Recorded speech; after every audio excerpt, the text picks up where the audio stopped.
Hello, I'm Ashley Brooks. And I'm Ty Gowan. And this is Unclouded Eye, your source for the astrological forecast and some cosmic chit-chat. And I'm bringing the chit-chat big this time, Ash. I got some news to share. Yes. So it's more like Gowan family news, honestly, but I wanted to call it out on the podcast because I'm just so proud of them.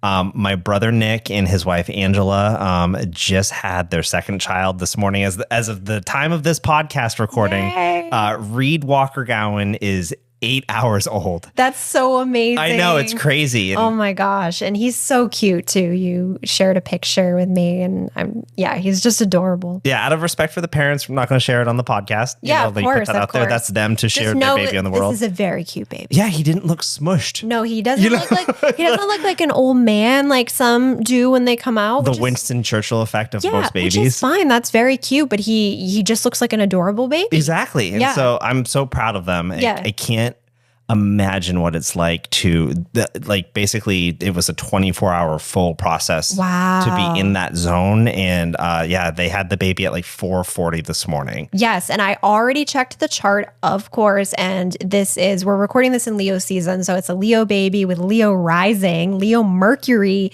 and Aquarius moon, born like a day before the full moon. So going to be very creative. Love and likely very expressive. We're going to get along so well. Yeah, you are for sure. Because fire for me, and then you get another like Leo on your team. Yes, so. I will gladly take him on the team. Perfect. Well, that's all I wanted to share today. It was such a cool update. It's been exciting. A crazy weekend. So this is your second nephew. Second nephew after Luke. And it's funny. It's like I have two biological nephews, and then I have a few nieces who I just love, but all the nieces are from like friends who are family. Yeah, exactly. So it's like there's a straight biological line of like bio nephews and friendship love nieces out there. That's so cool. Mm-hmm. Yeah, you got a whole crew. God, it's funny too because I never would have thought that I'd be like a kid type of person. No, because I don't really want my own, and I don't want strangers' children's around me either. Well, that's why it's a delight. Like you spend all this time with them, but then you go home afterward, you know? Yeah, you can rest. Yeah. And you have to. Right. Like, it's crazy. Kids are exhausting. They're so exhausting. I but know. These kids, like,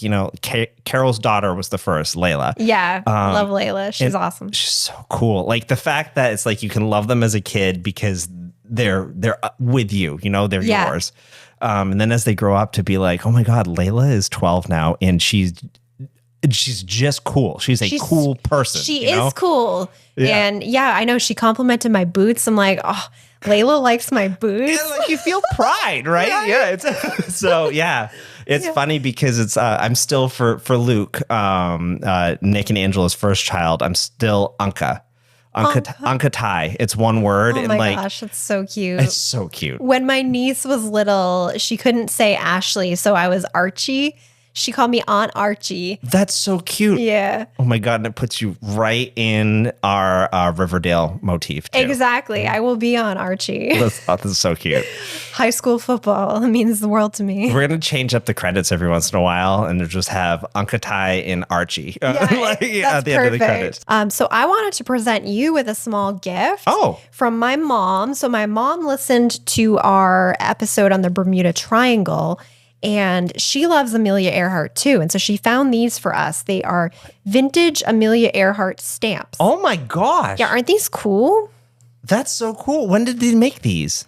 I honestly don't know. They're 1987, I believe. They're like the 50-year anniversary stamps. These are as old as us then. Yeah, they came out the year we were Look, I don't know if I can show born. this to the camera enough, but look, they're the old tearaway stamps. Like they're self-lick on the back. They're not sticky. Exactly. Yeah, so ours are identical. She got one for each of us. That's so cool. Your mom is the best. She is. She's awesome, yeah. Anyone out there who has met Kathy Brooks, she's a life-changing person. Yep, she's an angel on earth. Can I put that back in there so yes, I don't destroy it by accident with my hands right now? Yeah, I'm going to put it over here so we don't spill any liquid on it or anything. Don't let me forget those later. I want to frame those. That's really cool. Yeah. So, you want to hear the forecast for the week? I would love to. This is a very special forecast. Yes, it is. There's a lot happening. Okay. So we're going to start with Monday, September 2nd, and there's two events happening. So earlier in the day, we have Mercury trining Chiron, your boy Chiron. Love them. And that's happening at 9:46 a.m. Eastern time. And that's going to help us to communicate about our feelings and our emotions in a healthy way, connecting with other people, getting really vulnerable and sharing in a way that's going to deepen connections and friendships. So then at 9:55 p.m. Eastern time on Monday the 2nd, we have our new moon in Virgo happening. So this is at 11 degrees of Virgo, and the new moon in Virgo is a really good time to clean up clutter. Specifically, Virgo is a refining sign. So sometimes the stereotype is, oh, they're really neat and tidy. That's not always the case, as we talked about. There can be some messier Virgos, but again, there is method to their madness always. They always know where things are. So when the moon is in Virgo and the sun is right there as well, this is a really good time for us to declutter our space and then conversely our minds. Okay, because cool. as we get things clearer, we're able to think clearer. At least I know that when things are kind of messy around me, it can make it hard to focus or concentrate. Mm-hmm. So the new moon is a really internal and inward time. So this is good also to kind of clean up your thoughts and kind of get rid of anything that's sort of cluttering up your brain. So both physical and mental decluttering. Yes, exactly. Like Eminem cleaning out our closet. Yes, cleaning out your brain closet as well as your physical closet. I'm sorry, mama. That's the lyric, yeah. Yeah, that's the lyric. That's all I got. Yeah. I'm not going, when I started, I decided not to continue. I know, I was waiting. I made that choice. I didn't mean to hurt you. No. God. Yeah, so this is a good week to get rid of some stuff, donate some things, clean out your space, but also energetically cleanse, like do a little herbal smoke cleanse or get some energy work done. Cool, yeah. That can help us to kind of clear the mind as well. So yeah, that's my advice for this week. And then on Tuesday the 3rd, we have another 2 transits happening at 12:09 a.m. Eastern time. Mars is squaring Neptune. So Mars transits we tend to feel for about a week. So this one's been building for several days. We're going to feel it basically until the weekend. This can create some confusion around action. We might not be sure what direction to go in. We could feel like we don't have all the details we need. We're not sure like where to go. Great. That's my day-to-day. Yeah, exactly. So it's so elevated now. Apparently. Yeah, because Mars governs physical action and activity, and Neptune, especially when it's in square, so it's like the harsher side of Neptune, that's more of confusion and that fog that we've talked about. Right. That's with runes, that's the Neptune is Muspelheim. Okay. Yep. Mm-hmm. So there's some element of being unsure. You could actually get lost while driving around, or you could just be really confused about what choice to make. So I wouldn't really recommend making any choices on the 3rd that are going to be really lasting or kind of that you'll be locked into because you don't really have all the information that you need. Also, we have Venus conjunct the South Node on that day at 7:58 p.m. Eastern time, which could bring back some people from your past. The other thing that's kind of interesting is it's also conjunct Black Moon Lilith. So Venus, the South Node, and Black Moon Lilith all piled up on top of each other. Break that down for me then, because again, we got a node, which most people probably don't know astrological nodes, and people definitely don't know Black Moon Lilith. I know. So I'm still a new student of Black Moon Lilith. I just want to give a little addendum there. I know that we have some listeners. I know there's a listener we have named Heidi, who's also on Patreon. Hi, Heidi, who's does reading specific to Black Moon Lilith. So we do have some Black Moon Lilith experts out there. We got to get them on the podcast. Exactly. I don't want to embarrass myself because I'm not that skilled in it, but Black Moon Lilith represents that kind of primal, feminine, dark magic. So it's all about rebelling. Because if you going by the lore and the legend, Lilith sort of wanted independence for herself and kind of was cast out because she didn't want to just kind of fall into line as this female figure. She didn't want to be someone's rib. Yeah. Mm-hmm. So exactly. Yeah. So with Venus represents relationships and love. And with Black Moon Lilith, there's this kind of sensual power to that. And with South Node, I mean, you could maybe hear from an ex this week. You could have this kind of connection of somebody from the past that really is luring you in, maybe like an old friend. And it feels very compelling and magnetic. Is it specifically feminine energy? It doesn't have to be. Okay. I think that maybe it does lean that way just because Venus and Black Moon Lilith are like that, but it doesn't have to be cut and dry in that way. It just might be more likely to be feminine. But yeah, there's this with the South Node that represents the past or even people from past lives, which, no way to really verify that. But at the same time, you get the end of the Mulan, all your ancestors narking at you this week because Black Moon Lilith has powered them up. Yeah, exactly. Yeah, and that could be good, but I kind of feel like this is just very intense. So again, there's this draw from people from the past. We might be unsure of where to go because of that Mars-Neptune. But good news, there is a grand trine that day happening between Uranus, the moon, and Pluto. So that's going to help give us some positivity and some power to kind of keep going and be resilient. And what day of the week that is? That's Tuesday, the 3rd. So there's a lot of celestial stuff happening very early on this week. Yeah, this whole week is packed. In fact, this whole month is packed. I have a lot of stuff going on that I drew from here. So yeah, on Wednesday the 4th, we have Mars moving into Cancer, where it's going to be until November 4th, so 2 months. And that happens at 3:46 p.m. Eastern Time. Mars moves into Cancer. And Mars is considered debilitated in the sign of Cancer because Mars is very aggressive, it's physical, it's active, it's all about movement and expression and has that fiery drive to it. And Cancer is such a soft, warm, nurturing, loving sign that Mars doesn't really know how to act in that place. I love how in depth you can take us, Ash. It's so neat. Like a diminished planet in the sign, that is deep. That's astrological knowledge. Oh, thank you. I mean, just been studying for a long time. Yeah. So Mars in Cancer, it's because Mars can't be as direct and aggressive as it wants to be. Passive aggression. Oh no! I thought it would. So it's not just snuffed out for a minute. We don't need to worry about it. It's snarky. It's soft, but when there is anger, it's going to come out passive aggressively or just not directly. So things build. Oh. So it's going to be important to find a happy medium here of expressing when you are frustrated in a way that is still kind, because that's what Mars in Cancer just wants everyone to get along. And, we all have our Mars in different places. So it's just for this 2 months that we might find that being super direct could really hurt people's feelings.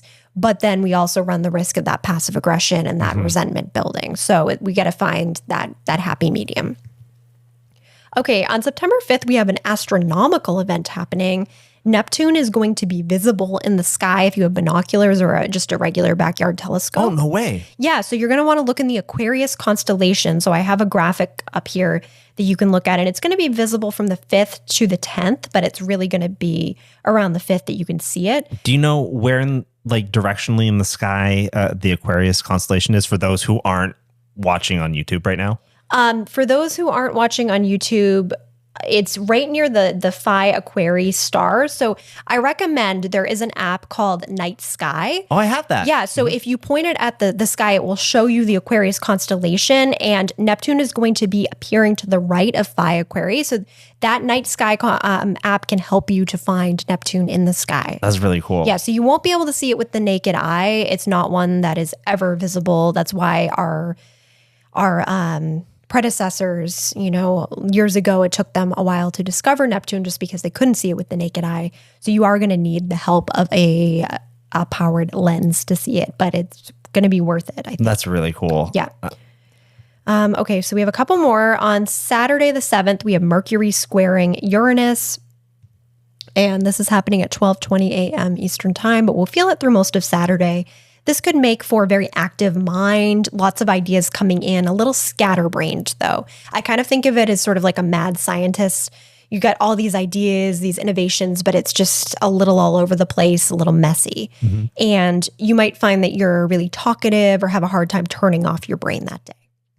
And then finally, on Sunday, September 8th, the sun is opposing Saturn in Pisces, and this is happening at 12:35 a.m. Eastern Time. And the sun opposite Saturn can make us really compelled to do well and to succeed, but we might feel a lot of pressure. So if for people that are in school or, at your job, you might feel a lot of pressure to do well and to kind of be perfectionistic to the point where it's a little hard to enjoy yourself. It seems psychologically too, after what you just said of like coming off a scatterbrained Saturday into that energy Sunday, I can see that heightening because you've lost a day of progress. Yeah, because you've been more in that mental space and now you're like, I want to get something physically tangible done. Yeah. But be careful to put too much pressure on yourself because that could freeze you up too. So be nice to yourself, understand, it doesn't have to be perfect. Just do your best. There's a lot going on. Yeah. Good. Welcome to September. Yeah. And so there's going to be more of that coming in the next couple of weeks. Yeah. And remember your rune reading last week. You said September was going to be a lot. Heavy, for sure. Yeah. That's super interesting. Yeah. Well, thank you very much, Ash. You are so welcome. Do you want to dive into an equally weird, I would say, topic this week? You know me. I love weird. So I'm going to caveat also, after especially hearing your forecast and what we're about to put into the world, this subject could get us in a little bit of a trouble. You'll see why momentarily, but I love secret societies. I love lore. All right. Are you ready to learn about the Illuminati? Oh my gosh. Yes, of course. Okay. So what do you know already about the Illuminati? Anything? Okay. So I know it's a secret society, clearly. I know that there is some Hollywood connection, at least in the lore of it. And I believe it's, a couple 100 years old, but for some reason it's associated more with like modern celebrity now. Yeah. So I thought this went back to the Middle Ages with the Knights Templar and stuff like that. Yeah, the Freemasons and whatnot. It's based off of some Freemasonry, but it really has only been around since the 1700s. Okay. Which is, in my mind at least, that was way more recent than I gave it credit for. Yes. I think that's also more recent than the conspiracy theories allow for, because you've got like these conspiracy theories of people running the way the world works since the beginning of time, Yeah, it's like lizard people or whatever. Everything and anything gets blamed on this group that used to exist historically. It's real. However, it is absolutely not what we talk about today. So I had this book a while ago by Robert Anton Wilson. Are you going to be talking about that at all? No, tell me more. So there is this book that he wrote in the 60s that was about the Illuminati, and it was fiction, but everyone took it as nonfiction because he kind of was like a merry prankster, and that he let that kind of roll with, the reputation of it. Perfect. And I think that was a big part of what brought that back into sort of the modern vernacular in the 60s. You nailed it. And we're not going to get into that book specifically. However, the 60s is the resurgence and I would say the origin of the conspiracy theories themselves. Okay. So that probably played into it along with other things that we'll just dance on really quickly. Okay. Yeah. So not to waste too much time, but I want to present actual facts about the Illuminati here, not just conjecture, but it was actually an infamous group called the Order of the Illuminati, and it was founded on May 1st, 1776 by a man named Adam Weishaupt, or Weishaupt. It's a Bavarian name. Yeah. And it was created because he wanted people who would oppose, ironically, superstition and religious beliefs from influencing public policy and abusing political power. Wow. So different than what it's presented as today. Correct. And, it's funny because it's like, of course it was made evil because look who it's trying to oppose, right? Yeah. When you oppose people in power, they do not generally want to give that away. So he wanted this to be a more enlightened version of the same type of topics that Freemasonry gets into. So he was a law professor who handpicked 5 of his most talented students to form the beginning of the group. And because of the choices that he made, coming from where he does and being an educated person, it spread like wildfire. It was crazy. It was so popular among European elite and those that also had current political power that it started to terrify the religious state of the day in Bavaria. So with this, it upset religious icons, it upset conservative politicians, and they moved very quickly to outlaw all secret societies, fearing that they were working in the shadows to create a quote-unquote new world order, which is what we hear all the time. I've heard that term. Exactly. So that is what they're afraid of, and that is what it is now labeled as 300 years later or so. It's like a weird game of telephone. Conspiracy theories are like that, you know? And you just see like human nature playing that telephone game over and over and over again, and then being surprised when we got it wrong because we didn't listen to facts. You know, we listened to story. We're creatures who love story. I mean, I love story too, but you gotta question some things. Yeah. So here's the thing that I think helped people not question things, right?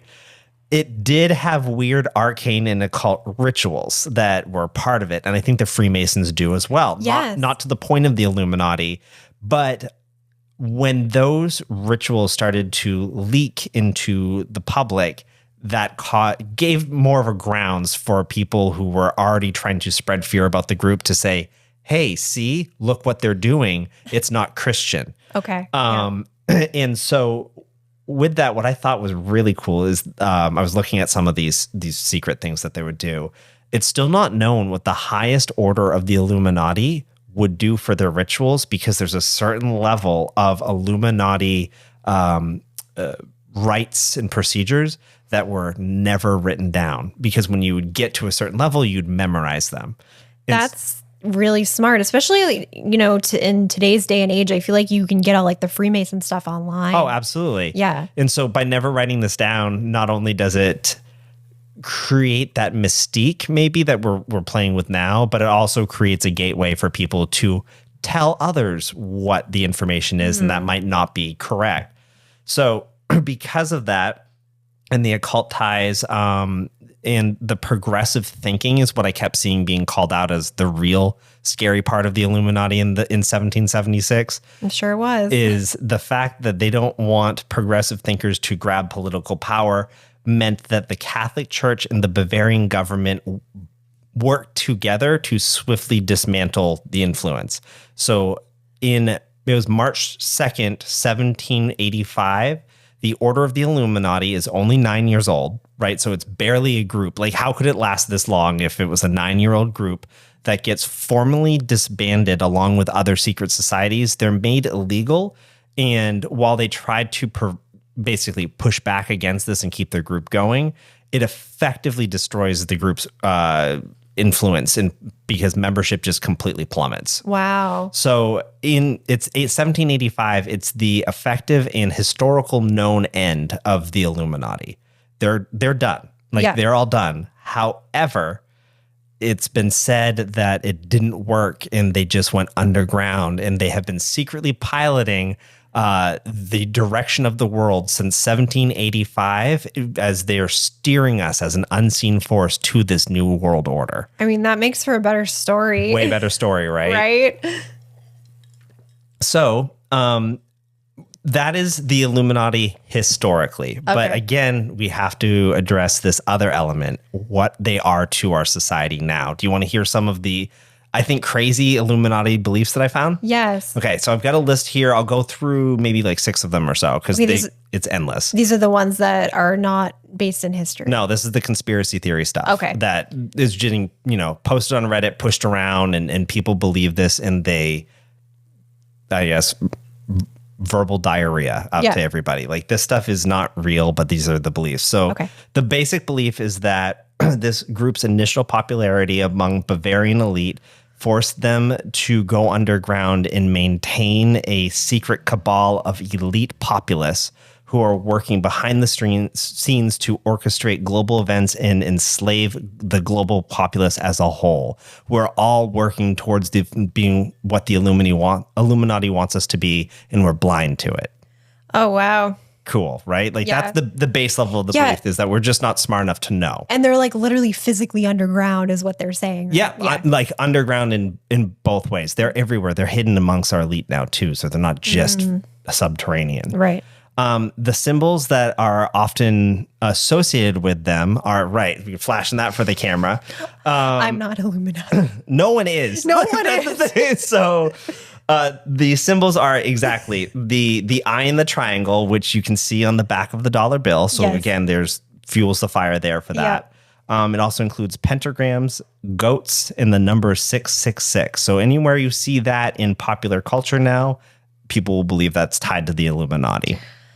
I'm trying not to roll my eyes. So they also organize major world events that we've lived through to, again, try to steer the world in the direction that they want. So they are blamed with causing the French Revolution. So it wasn't the opposed power of the Hope Diamond. Right. Yeah. It wasn't the Hope Diamond curse at all. It's something else crazy. But yeah, so it's like that pulls credit away from like the people who were sick of being like living in poverty in France and watching the elite. The people themselves could never make a change. No, it has to be a secret organization that made the change. But also, I didn't realize this, but the JFK assassination was also blamed on the Illuminati. Okay. It was an inside job. So it gets weirder, though. Like, that's the base level stuff. The tip of the iceberg. Conspiracy theorists also believe that the Illuminati are currently organizing global blood harvesting initiatives to mine a substance called adrenochrome from children to provide to the global elite so that they can stay forever young. That's wild. That's like a science fiction novel. Right, exactly. And like adrenochrome, again, no record of it anywhere. Like it's like it's just not happening. So the thing that I want to talk about is in the 60s, the author that I found talking about the Illuminati was David Bramwell. Okay. And he studied the origins of conspiracy theories and secret societies. And he says that it was a failed Bavarian group of little global importance. However, what is more important is what you were saying earlier about like that author in the 60s matched with an era of counterculture mania, trying to push against the way that things are, matched with LSD experimentation and during a time of strict Eastern philosophy interest that also allowed a warped view of what this organization was to become what we now know it is believed to be. That's like the perfect storm. It's an Illuminati soup. Yeah.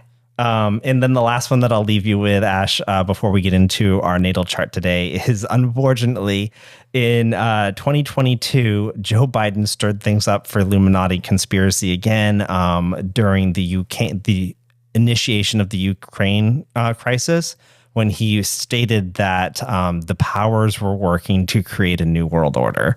And unfortunately, that is not the quote you want to take to as the president of the United States. So yeah, it's fueled back up again now. And that's why I kind of think I had this idea, because I've been hearing people talking about it again. And it's Uncle Joe that that did it for us. No, Joe. Oh, man, so that's the Illuminati in a nutshell. Wow, I feel like we're only cracking the surface of that one. This is just the top, right? Because we could be here for the next month talking about all these Illuminati stuff. Yes, we could. Okay, so ready for your Pisces groove this week?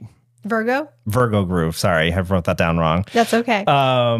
It is 9/4/1981, Houston, Texas, 10 a.m. Yes. All right. So first things first, this person has a wild Libra stellium in their first house. What does that mean? So the stellium is when they have 3 or more planets conjunct in the same sign and house. So they are a Virgo, but they have so much Libra in their chart. They have Mercury, Saturn, Jupiter, Venus, the ascendant, and Pluto all in Libra. And that's lopsided as hell. Yeah, there's a lot happening in Libra here. So this is going to make for somebody who is very magnetic, very gregarious. People are drawn to them. They are going to have like a really strong aesthetic and could be very artistic or creative, and I would assume fashionable. Oh, yeah. There's like a style there and a very specific, refined way of dressing or presenting oneself. The sun is actually unaspected in the 12th house. So there is a shyness here. Like the sun in Virgo is a little bit more of like a humble or shy placement. And when you put it in the 12th house of the subconscious, it makes, so there's a part of the personality that remains hidden from the world or would be harder for this person to access. It's almost like they kind of had to perform maybe from a young age or kind of put on like another face for the world. Okay. I don't know if that. No, we're just doing the nailing it thing again. So okay. yeah, All right. Yeah. So then they have their moon Uranus conjunct black moon Lilith in Scorpio. Oh, she's back. Yep, she is back. I know I don't normally talk about her this much, but she's just showing up this week. What kind of energy is that providing this person? So this person has like the moon in Scorpio is also very deeply magnetic, but very protective of themselves and their family. It's in the second house of like home and values. So this person's going to be extremely loyal and will be like, trust is very important to them. I think so. And if you wrong them, it's going to be hard for them to kind of let go of that. The moon's conjunct Uranus, which gives them a very open mind. They are not going to be like closed off to anyone or any types of people, very accepting and non-judgmental, and would also give them a unique kind of view of the world as well. Okay. Black Moon Lilith gives like, I want to say sexuality, like, like just a marked kind of attraction there. Yeah, I would people say, have. Not to give away the ghost, but this person's an icon. Okay. So yeah, I think that a feminine icon. Yep. And Mars is also trining Black Moon Lilith and Uranus, which again would double down on that. I would imagine this person's very like active or like known for being sporty or just maybe like a good dancer or something like that. Like there's going to be like movement involved that seems almost like hypnotic. I think that's fair. Okay. And then Mars is sextile of Mercury, which would make them very witty, very clever, a well-spoken person, but yeah, very polished, like very sophisticated, but also just deeply magnetic. Like there's a draw that just people are just drawn to them. I don't know how you keep getting better each week. Like you're going to be floored about how the accuracy of what you're talking about. Yeah, this person's like not that far away from our age. No, exactly. That's what I had for you. I mean, yeah, like that's a lot. Yeah, their nodes are on the 29th degree. So this is like a big life for them. Like it seems like karmically, this is like an important stage in their soul's development. I honestly don't think how you could live this life that they're living and have it not be the most important or most provincial reincarnation. Yeah, it seems like very significant. But yeah, like part of their journey, like it seems like they were kind of born to be in the spotlight, but their part of their journey is family related as well. We'll get into that. Okay. So want to thank our TikTok guru, Aaron, who loves this artist. So thank you for doing the natal chart of Beyonce Knowles Carter. Oh my God. It's so good. Oh, I used to love Destiny's Child when I was a preteen. That was my favorite. Oh my God, she's iconic. She changed everything. Yeah. Mm-hmm. Oh my gosh. Wow. And we'll get to it, but you already know the connection probably. Yes, then, right? I know. Poor Beyonce. I know. Poor Beyonce. Exactly. So she even had the lyric, like, I'm sick of all your corny Illuminati. Naughty shit. Yeah, exactly. So it is corny. It's lame. And we'll talk about a few examples right at the end of this, but let's dive into the accuracy of the reading you just provided. Okay. Yeah. I mean, so much Libra, like she's a Virgo, clearly, like there's a refinement there, but yeah, like all that Libra in the first house. Yeah. Fashion, style icon, life icon. Absolutely. Yeah. Working hard. And then family. Yeah. Jay-Z cheated on her. And her albums are about that. Why would you cheat on a Scorpio moon? Why would you cheat on Beyonce? Beyonce. Yeah. Exactly. Jay-Z. Come on, Jay-Z. You got to look at his chart. So like some of her newer albums, Erin she loves Beyonce. So she explained to me like these songs are about dealing with that. Wow. Because she didn't leave him. They doubled down and made it work. Yeah, because I mean, dedication here, loyalty to family. Fantastic. Yeah. So did you know that Beyonce and her sister Solange are the first sisters ever to have #1 solo albums? Wow, yeah. That's amazing. I thought that was cool too. They both grew up in Houston, Texas, and Beyonce took to the arts very young, just like you said, based on her chart. Her dance instructor is actually the person who discovered her ability to sing. And after winning a talent show at age 7 against students twice her age, she fell in love with music and joined her school's choir. At 8, she was placed in a group with 3 other girls called Girls Time.